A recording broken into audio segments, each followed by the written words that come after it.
Let's talk now about setting goals. Of all the things that really helped transform my life, when I was 25 years old, met my mentor, that original mentor, Mr. Earl Schoaf. Goal setting really did wonders for me.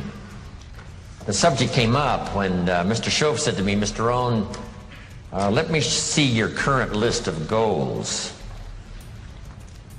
And he said, let's go over them. He said, I've got some experience, and let's talk about them. Maybe I can give you some help. And I said to him, I don't have a list. He said, wow. If you don't have a list of your goals, he said, I can probably guess your bank account within a few $100s, which he did. And that got my attention. So here was my response. You mean to tell me if I had a list of my goals, it would make a difference in my bank account? He said, a drastic difference. So that got my attention. I thought, well, I've got to learn how to set goals. And when I learned it, it changed my life forever. Now I've been teaching it now all these years, trying to help people get a better vision of the future. Okay, so make this note. The future's where we're going. You know, the past is where we've been, present is where we are, and the future is where we're going.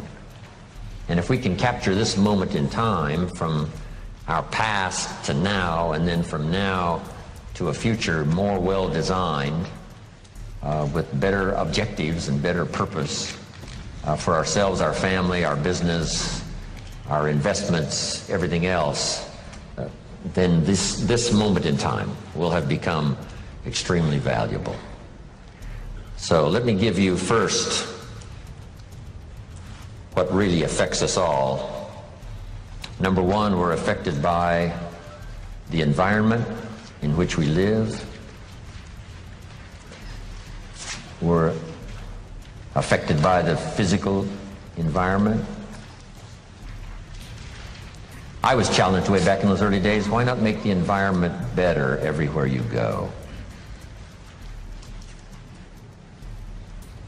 I learned, Mama taught, you know, turn off the lights when you check out of your hotel and you leave the room. Before you leave, turn out the lights. And I thought, why do that? And here's what she said, to make a contribution that's so easy. Wow. And if you could make a contribution that is so easy, that didn't cost you any money and didn't cost you any time, you know, didn't cost you a piece of your life, why not make the contribution that's easy? Because if everybody did it, think of how much we would conserve. Someone says, well, yes, but the hotel benefits if you turn out all the lights. And here's the answer that sophisticated people always have. Who cares who benefits? If it benefits the hotel and if everybody did it, probably the cost of the hotel room would come down. So every benefit you can give, every benefit you can share, because here's what happens. If you learn to give, you will what? Receive. Maybe not in the manner in which you gave, maybe not in like kind. Someone will save energy for you because you saved energy for them. But in some mysterious ways, it always comes back to us. If you give, you will receive. In fact, here's what it says, that for the uneducated is a little bit strange. It says it's better to give than it is to receive. Now see, if you didn't understand, you would say, that doesn't quite make sense. Surely it would be better to receive than to give, and the answer is no. It is much better to give than to receive. And here's why. It's what we call having intelligent self-interest. Nothing wrong with self-interest as long as you do it the intelligent way. Here's the key.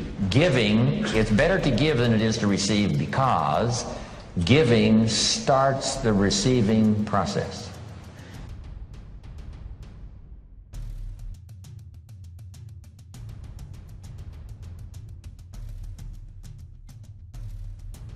Giving starts the receiving process. So to act intelligently in your own self-interest, which is good, It's much better to give than it is to receive. Because if all you do is receive, that may be very limited.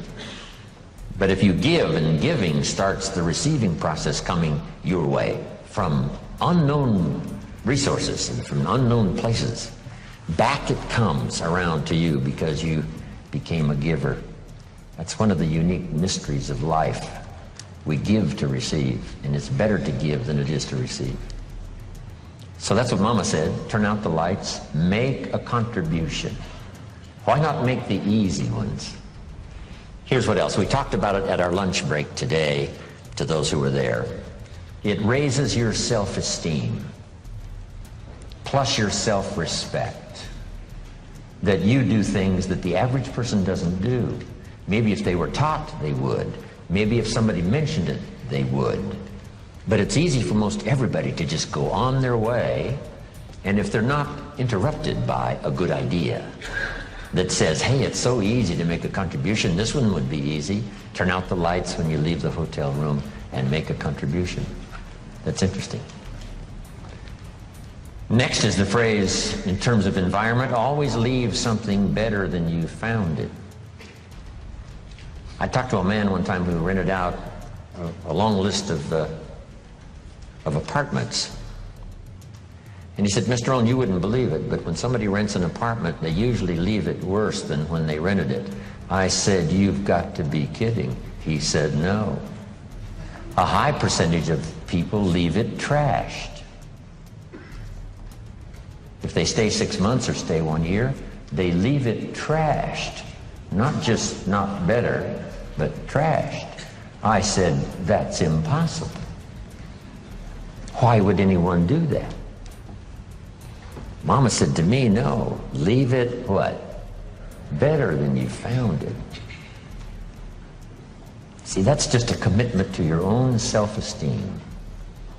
And why not do it if it makes a contribution to your self-esteem? It's called intelligent self-interest. Intelligent self-interest. Self-interest says, I wish to be ruler over many. And intelligent self-interest says, I understand how to do that. Be faithful when the amounts are small.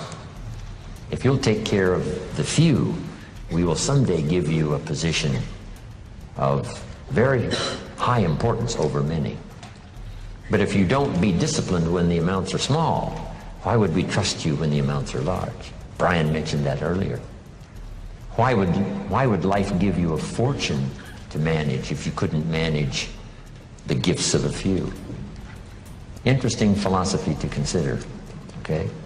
Your own self-interest. Leave the contribution. I'm even aware of it when I leave a restaurant and I get me a toothpick, right? And you take off the little cellophane off the toothpick. It's easy to throw it by the cash register, right, or somewhere where it looks like other people have done the same. Mama said, put it in your pocket. Somebody says, wow, a little piece of cellophane, what difference does it make? It doesn't make that much difference, only in your self-respect. Take your trash home and deposit it. How much does it cost to clean up the trash on the highways in America? Mega millions. Wouldn't people take home their own trash and deposit it there rather than scatter it on the highways across America? And the answer is most people do not. It's so easy to throw it out the window. But now add this, it's so easy to keep it in your car and have a few more points in your favor on self-esteem, feeling good about yourself, doing things that most people don't do. If everybody did it, what a different country we would have. But it doesn't really matter. You say, well, if everybody's going to do it, why shouldn't I do it? And the answer is for your own dignity and for your own self-esteem. You do things that most other people allow themselves to do that you don't do. And so when I talk about the environment, now we're affected by the political environment and the social environment, and we're affected by the economy environment.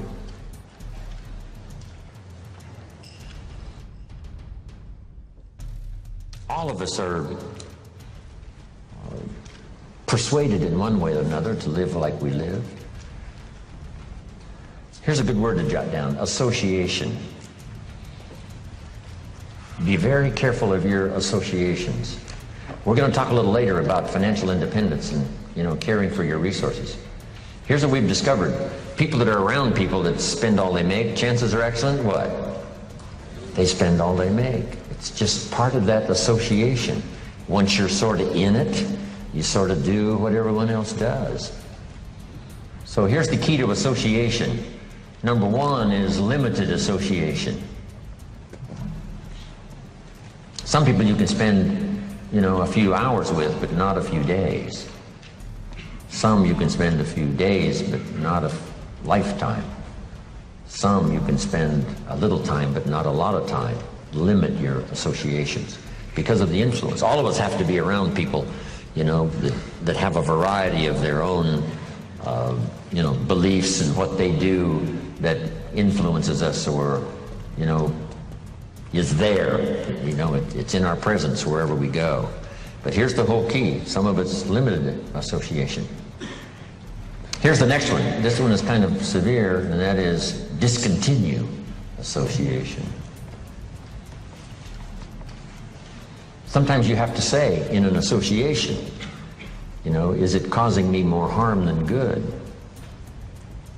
And sometimes the time finally comes where you have to part ways, just because the association is not to your benefit, for the rest of your life. And then here's the one you've engaged in this weekend: expanded association. Get around people who have good ideas to share. Get around people who have a good story to share. One of the great benefits of being here this weekend is a chance for all of you to meet each other. Share testimonials, share ideas, share your reactions to what's been taught, to the ideas that's been presented. Share some common experiences you might have had in your life, and you go home with this bag full of testimonials and the inspiration that comes from it. This kind of expanded association is so valuable. Whenever there's an occasion and it can fit into your schedule of time and money, make sure you go where there are people of like interest, right? Ready for good ideas. Never, too successful to learn some more. This is good environment. Expanded association. Next, we're affected by events, dramatic events or worldwide events or home events or personal events. Some events affect us all. Do any of you remember the missile crisis?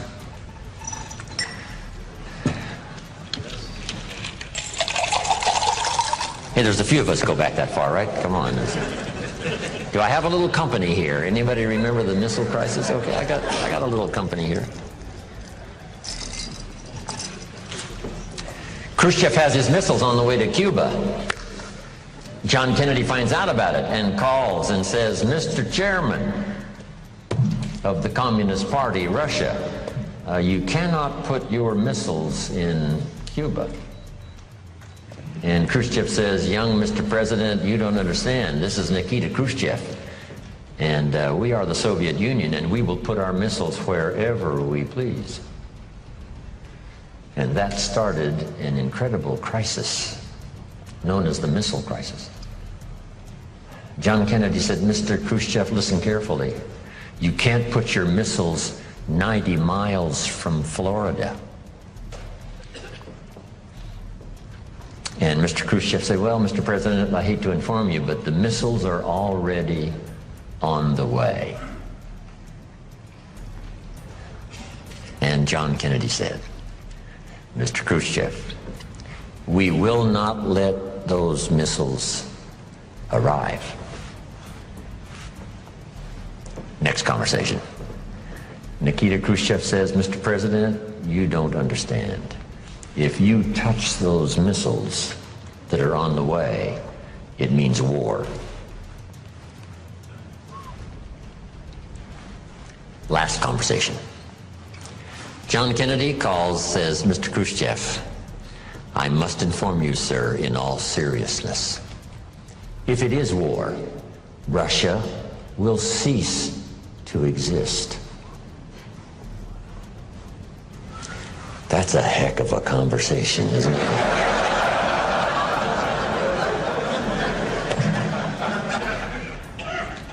And Dean Rusk of the State Department at the time, I think, put it well, said, Kennedy and Khrushchev were staring each other down, and fortunately for all of us, Khrushchev blinked and finally agreed to turn around and take his missiles back home. And the world breathed easier.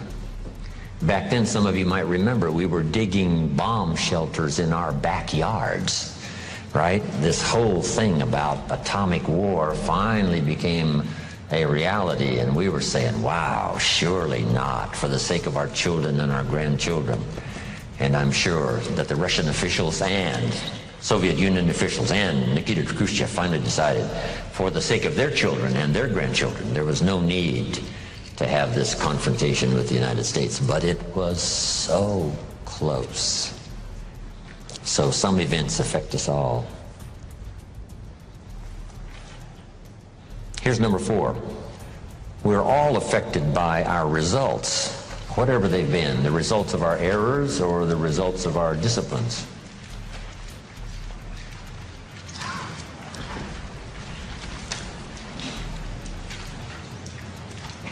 Now here's what's so staggering about being a human being.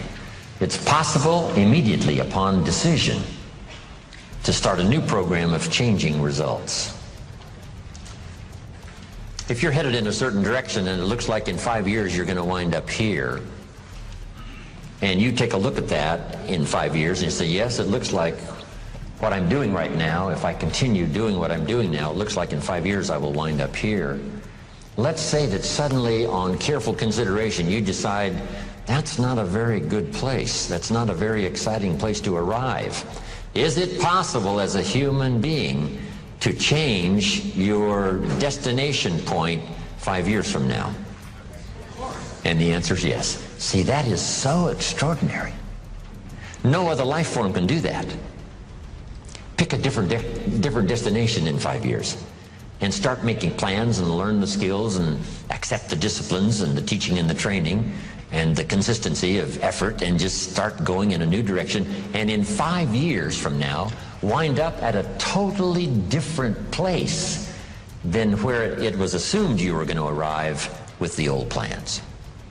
Only human beings have this extraordinary ability to change the outcome, to pick a new direction and go that way, to pick a more certain place to go and read the books and attend the classes and develop the disciplines and find the people and do the business, whatever, that takes you to that new destination. So we're affected by that. Next, we're affected by knowledge. Whatever you know has brought you to where you are. What you've missed in the past, right? At this particular moment, you could have arrived at a much better place if you hadn't missed what you missed in the past. But now knowledge can turn it all around. Knowledge can start us on a new track. Knowledge can help us not only to review the past, but to peer into the future and say, would it be possible to have a more unique design for the future than what I've had in the past? And the answer to all of that is yes.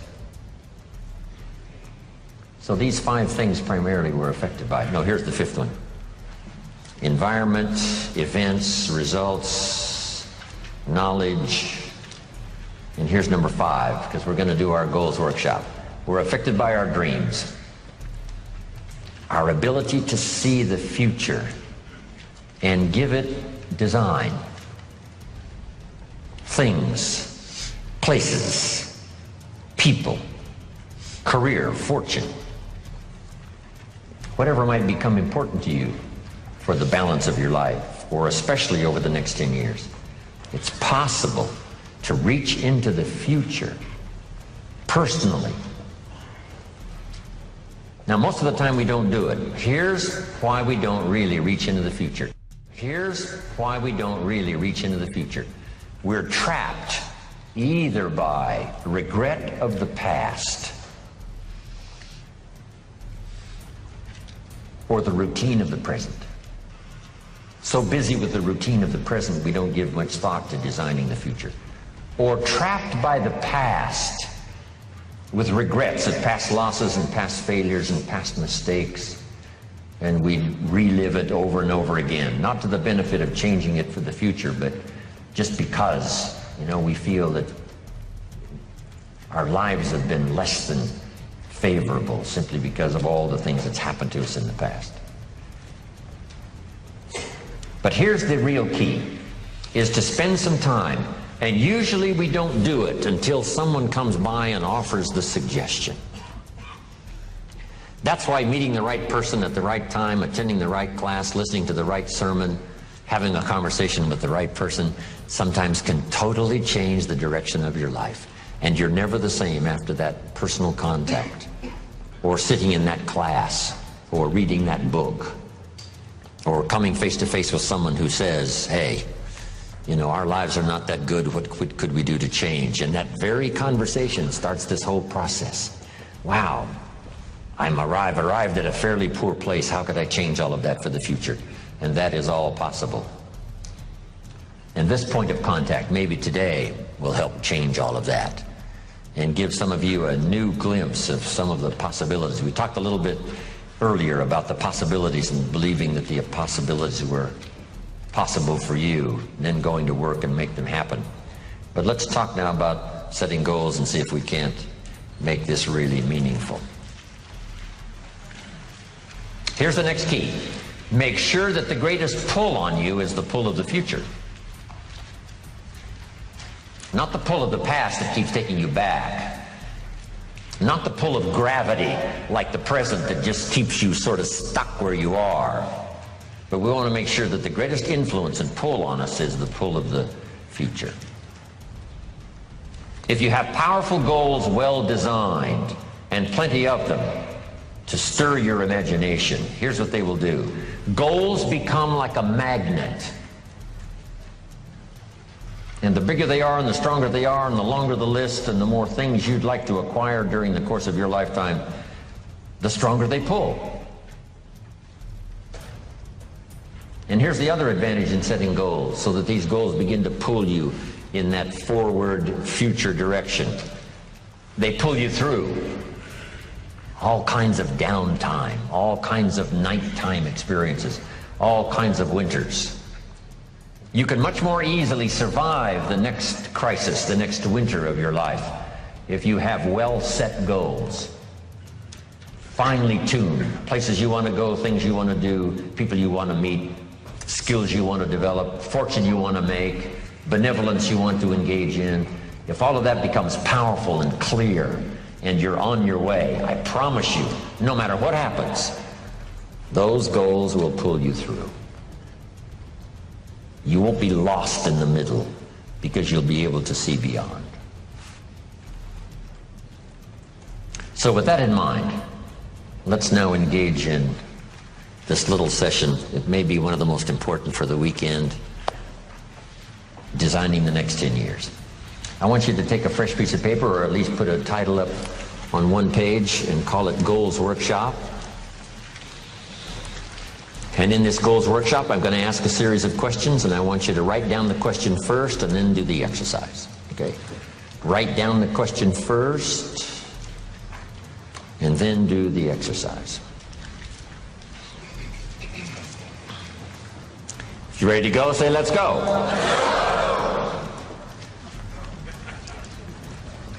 Here's number one. I want you to list 5 things you've already accomplished that you're proud of. Make a list of 5 things you've already accomplished that you're proud of. Because all of us have set goals, maybe haphazardly, maybe spasmodically. Even when we were kids, we wished for something, worked hard, and sure enough, we got it.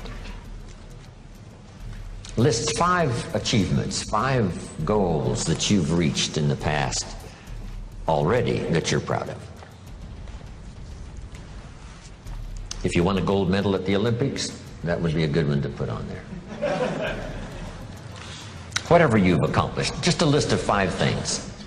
This is just a little review that, you know, we're not sitting in a very bad place. We've all accomplished some things. Some of us, you know, a lot of things. When you're working with children, this is a good exercise to start with. What have you already accomplished that you're proud of? In this little country town in Idaho, I graduated third in my class in high school. And I'm going to another class reunion in September. I graduated in 1949, third in my class. I was pretty proud of that, because I wasn't the smartest kid in the world.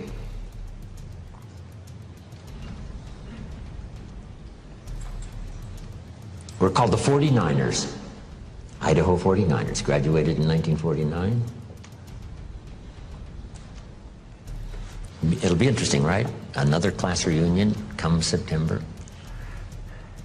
Some of my classmates are still there in this little farm community, farmers, you know, bankers, real estate people. It's a great group. 5 things you've already accomplished that you're proud of. Wish we had time here to go over everybody's list of 5. I'm sure some of you would be really impressed.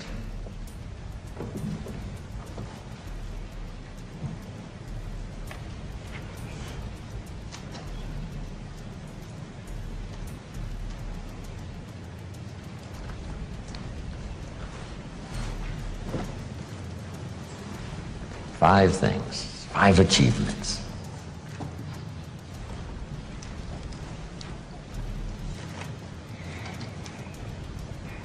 So this list of 5 now proves, right, that you already know how to set goals. Maybe not as intensely as we're going to work on now, but you've already done it. You've already said, hey, this is it for me, I'm going for it, and sure enough, you did. Okay, here's what's next now. I want you to make a list. What are the 50 most important things you can think of that you want to accomplish and have in the next 10 years? So just put at the top of this now, my 10-year goals, and I want you to make a list of at least 50 items. Little things, big things, and it doesn't matter what they are. Now this list does not mean the list of the things you think you can acquire. This is a list of the things you want. You just let your mind run free. A list of 50 items that would really do it for you in the next 10 years. If you had this, if you went to these places and met these people, and if you had these skills and these investments, education for your children, all the rest of it. So I want you to take the time now, and I want you to go right down the page, not side by side on your goals, right down the page, because we're going to do something with this list a little later.